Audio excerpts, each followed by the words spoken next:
사울의 집과 다윗의 집 사이에 전쟁이 오래되면서 다윗의 집은 점점 강하여 가고 사울의 집은 점점 약하여 갔다 하는 그 과정을 우리가 살펴볼 수 있었습니다. 그리고 또 북쪽 이스라엘의 왕 이스보셋과 군대 장관 아브넬 사이에 갈등이 일어나는 것을 우리가 살펴보았었지요. 군대 장관 아브넬이 비록 죽기는 했지만은 이스보셋의 아버지 사울 왕의 첩과 통간을 했습니다. 자, 이 왕의 이 여자들과 통간을 한다라는 얘기는 내가 이 나라를 정복했다, 내가 이 나라의 주인이다라는 것을 선언하는 행위였습니다. 비록 사울 왕이 죽기는 했지만 이스보셋이, 그의 아들 이스보셋이 왕으로 있는 상태에서 그의 아버지의 이 첩과 통과한다는 얘기는 이 아브넬이 자기가 이 나라의 통치자다라고 선언하는 것과 다름없는 행위였어요.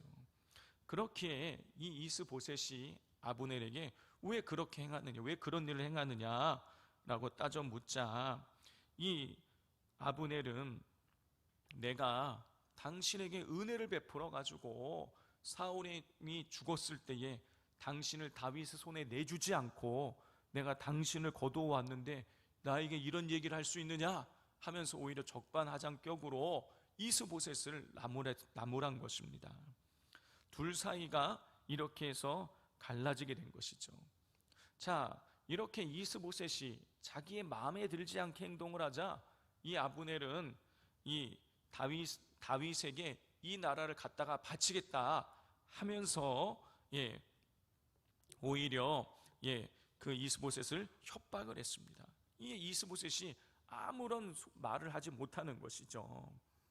자, 그리고 뿐만 아니라 실제로 이 북쪽의 이스라엘을 다윗에게 갖다가 그 통치권을 넘기기 위해서 이 아브넬은 20명의 전령들을 다윗에게 보내서 나랑 협상을 하자, 내가 나라를 갖다가 당신에게 바칠 테니 나랑 협상을 하자라고 그렇게 요청을 했었어요. 이게 어제의 말씀의 내용입니다. 자, 오늘 본문을 보면 이 아브넬이 다윗과 협상하기 전에 행했던 일과 그리고 다윗과 협상하는 과정이 오늘 본문에 나오고 있습니다. 17절부터 19절의 말씀을 보면 아브넬은 다윗과 본격적인 협상을 진행하기 전에 두 가지 일을 행하는 것을 우리가 보게 됩니다. 첫 번째는 이 북이스라엘의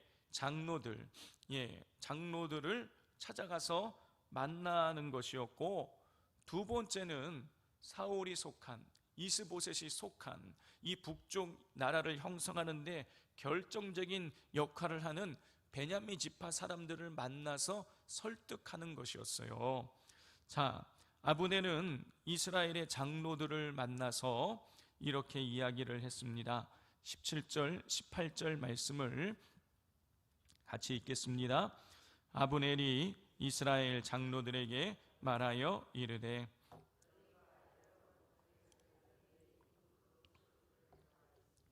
이제 그대로 하라.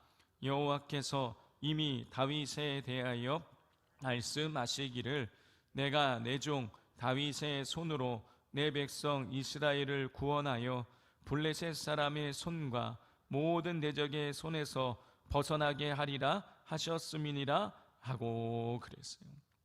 아브넬은 이스라엘의 장로들을 만나서 하나님께서 다윗이 온 이스라엘의 왕이 되는 것이 하나님이 정하신 뜻이다 라고 이렇게 말하면서 북쪽에 있는 이스라엘의 장로들을 설득했어요. 참고로 이 성경에서 나오는 이 장로들은 오늘날 우리 장로교 제도에서 있는 장로들을 의미하는 것이 아닙니다. 여기서 말하는 장로들은 말 그대로 연장자를 말하는 거예요. 각 부족의 그 당시에는 연장자들이 우리나라도 과거에 동네의 어르신들이 동네 마을을 대표했듯이 각 부족의 연장자들이 힘을 가지고 있었어요. 그래서 이 아브넬이 이스라엘의 장로들을 찾아가서 만났다는 이야기는 각 지파들의 그 대표자들을 찾아가서 만났다 하는 그런 뜻인 거예요. 자, 그리고 북이스라엘의 핵심 세력인 베냐민 지파 사람들도 만나서 상의해서 자기의 뜻을 따르도록 그렇게 한 것입니다.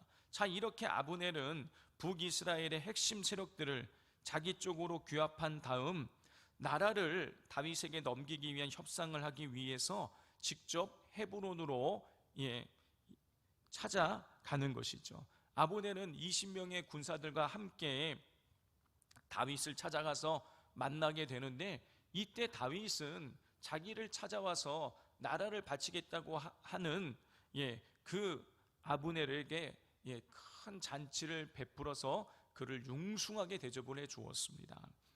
그리고 아브넬은 그 자리에서 다윗에게 나라를 갖다가 바치겠다라는 뜻을 전해요. 우리 21절 말씀을 같이 한번 읽겠습니다. 시작. 아브넬이 다윗에게 말하되 내가 일어나 가서 온 이스라엘 무리를 내 주 왕의 앞에 모아 더불어 언약을 맺게 하고 마음에 원하시는 대로 모든 것을 다스리시게 하리이다 하니, 이에 다윗이 아브넬을 보내매 그가 평안히 가니라 그랬어요. 성도 여러분, 아브넬은 다윗이 온 이스라엘의 왕이 되는 것이 하나님의 뜻이라고 그렇게 17절 18절에 말하면서 사람들을 설득해서 다윗에게 나라의 통치권을 넘기려고 했어요. 자, 그런데 이 아브넬이 이렇게 다윗에게 나라를 갖다가 바치며 협상하려고 하는 이유가 무엇입니까? 이 이스라엘의 장로들을 찾아가서 말하기는, 이것 다윗 하나님께서 이 여호와께서 이미 다윗에 대해서 말씀하시기를 내 종 다윗의 손으로 이스라엘 백성을 구원하시고 대적의 손에서 건지시게 하셨다. 이게 하나님의 애초의 뜻이다. 그러면서 설득을 했어요. 그런데 여러분, 진짜 아브넬이 이 통치권을 다윗에게 바치려고 하는 그 이유가 무엇입니까? 이스보셋 왕이, 자기가 애초에 모셨던 이스보셋 왕이 자기의 뜻대로 움직이지 않기 때문이에요. 자기가 사울의 첩과 통관하자 그거 갖고 뭐라 그러니까 그게 결정적인 계기가 돼가지고 거기에 마음이 삐뚤어져서 다윗에게 나라를 갖다가 바치겠다고 이스보셋에게 이야기했고 그거를 실행한 것이죠. 쉽게 말하면 자기의 이제 이스보셋 버리고 다윗으로 줄을 갈아타서 보다 더 많은 힘과 권력을 얻어내려고, 그리고 이스보셋을 내쳐버리려고, 자기의 뜻을 이루려고, 자기의 유익을 이루려고 그런 속셈이 그 안에 진짜 속셈은 그거였던 것이죠. 자, 그런데 겉으로 내세우는 명령은 그 명분은 무엇입니까? 이게 하나님의 뜻이다, 여호와 하나님의 뜻이다 라고 그렇게 명분은 그렇게 내세우는 거예요. 자기의 뜻을 이루려고 하나님의 이름을 교묘하게 이용하고 있는 것이죠. 아브넬은 내 이름을 망령되게 일컫지 말라라는 하나님의 십계명을 지금 범하고 있는 것이에요. 그러나 아브넬은 전혀 양심의 가책을 느끼고 있지 않지요. 왜냐하면 하나님의 뜻보다 내 뜻을 이루고 나의 유익을 챙기는 것에 눈이 멀어 있기 때문인 거예요. 성도 여러분, 그런데요, 우리도 얼마든지 이럴 수 있는 것입니다. 내 뜻을 이루는 일인데 마치 이게 교회를 위하고 하나님을 위한 것처럼 우리도 얼마든지 그렇게 포장할 수 있는 거예요. 문제는 내가 그렇게 어떤 일을 하나님을 위하고 교회를 위하고 이게 신앙적인 일인 것처럼 이렇게 포장을 해서 하나님의 이름을 앞세울 때에 내가 나의 유익을 위해서 그렇게 하고 있는지 남들을 속일 수 있다는 데 문제가 있는 것이. 여러분, 그런데요, 사람은 속일 수 있어도 하나님은 속일 수 없습니다. 하나님께서는 그런 아브넬을 하나님을 자기의 유익을 위해서 하나님의 이름을 팔아먹고 있는, 수단화시키고 있는 아브넬을 좌시하지 않았어요. 결론부터 말씀을 드리자면 하나님께서는 그렇게 다윗을 찾아와서 협상을 하고 떠나가는 이 아브넬을 요압을 통해서 그를 죽이십니다. 오늘 본문에 보면 이 요압이, 다윗의 군대 장관 요압이 다른 곳에서 전쟁을 치르고 승리를 거두고 돌아왔는데 소식이 들리는 거예요. 이 아브넬이 지금 다윗을 만나서 협상했고 다윗은 아브넬에게 융숭한 잔치를 베풀어서 대접을 했다. 이 이야기를 듣자 요압이 화가 나는 것이죠. 왜 그렇죠? 우리가 어제 그제 나누었지만 이 아브넬과 군대 장관 아브넬과 또 군대 장관 요압 사이에 전쟁이 있었잖아요. 각각 12명씩 사람을 보내서 싸우겠는데 12명이 다 죽고 나서, 그리고 나서 전쟁을 했는데 이 요압의 편에서는 19명과 아사엘이 죽고 이쪽은 360명이 죽었어요. 자, 그럼 요압이 승리를 거두긴 거두었지만 그때 자기 동생 아사엘이 아브넬의 손에 의해서 죽는 일이 있었던 것이죠. 그런데 다윗이 아브넬에 의해서 요압의, 자기의 군대 장관의 동생이 죽었다는 사실을 알고 있는데 이 아브넬을 융숭하게 대접했다 줬다 그러니까 아브넬이 화가 난 것이죠.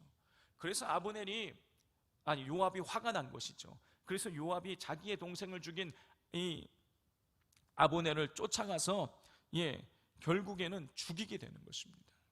오늘 본문 26절을 보면 이 요압이 아브넬을 쫓아가는 장면이 기록되어 있어요. 같이 한번 읽어보겠습니다. 시작.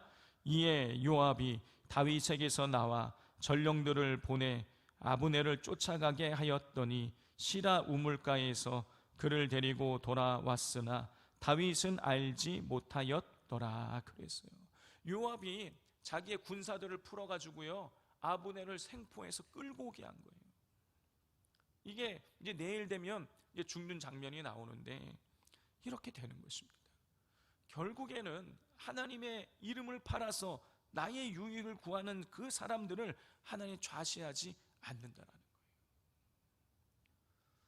저는 이런 일을 너무나 많이 봤습니다. 우리 성도님들께서도 여기저기서 그런 이야기들을 많이 들으셨을 것이에요.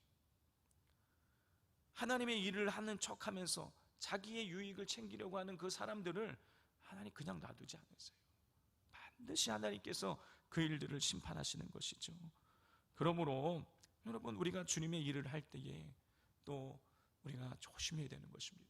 내 뜻을 구하고 있는지 아니면 정말 하나님의 뜻을 구하고 있는지를 우리가 잘 분별해서 정말 하나님의 내 뜻보다 하나님의 뜻을 앞세우며 하나님의 일들을 이루어 나가도록 우리가 항상 깨어 기도할 수 있어야겠습니다. 자, 이 시간 우리 같이 기도하기를 원합니다. 이 시간 기도할 때 하나님, 우리가 하나님보다 내가 앞서는 일을 범치 않게 하여 주옵소서. 내 유익에 멀어서 하나님을 수단화시키는 그런 어리석음을 우리로 하여금 행치 않게 해달라고 위에서 기도해 주시고, 또 이 시간 기도하실 때 우리 금요 기도를 위해서도 기도해 주십시오. 우리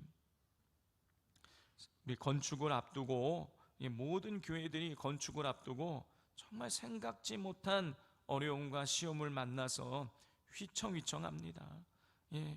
그래서 건축을 먼저 최근에 하셨던 두 교회 목사님이 저에게 깨어서 기도해야 된다고 얼마나 그걸 강조하셨는지 몰라요. 우리 산돌교회 기도가 필요합니다. 생각지 못한 곳에서 어려운 일들이 생길 수 있고 또 분열이 생길 수가 있는 것입니다. 이 시간 기도하실 때 우리 산돌교회가 깨어 기도함으로 우리 마귀에게 휘둘리지 않고 온전하게 하나 되어져서 하나님의 일들을 아름답게 이루어 나갈 수 있게 해달라고, 기도가 앞서가는 우리 산돌교회가 되게 해달라고, 하나님이 주인 되시는 교회가 되어지게 해달라고 기도해 주시고, 또 우리 오늘도 대신방이 진행이 됩니다. 하나님께서 이 신방을 받는 가정들 하나님께서 인도해 주셔서 우리 주의 말씀을 통해서, 기도를 통해서, 찬양을 통해서, 예배를 통해서 은혜가 부어지게 해달라고, 또 대신방을 통해서 코로나 때에 잠자고 있는 영혼들이 깨어날 수 있게 해달라고, 또 우리 암 환자들을 위해서 주여 부르짖고 기도하겠습니다. 주여